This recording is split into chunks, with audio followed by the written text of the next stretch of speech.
BRS ప్రతినిధుల సమావేశంలో కేసీఆర్ కీలక వ్యాఖ్యలు. నేను ఎన్నో తట్టుకుని వచ్చాను. తెలంగాణ ఏర్పాటు సమయంలో నేను మానసిక క్షోభకు గురి చేశారు. హైదరాబాద్ విషయంలో వెనక్కి తగ్గమని సోనియా గాంధీ 16 సార్లు చెప్పినా నేను కాంప్రమైజ్ కాలేదు. హైదరాబాద్ విషయంలో రాజీ పడితే తెలంగాణ విషయం త్వరగా తేలుతుందని సోనియా గాంధీ నాతో చెప్పారు.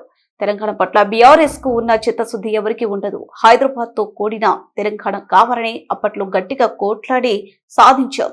రాష్ట్ర ప్రభుత్వానికి ధాన్యం కొనటం చేత కావటం లేదు. రాష్ట్రంలో ఏం జరుగుతుందో నాకు అర్థం కావటం లేదు.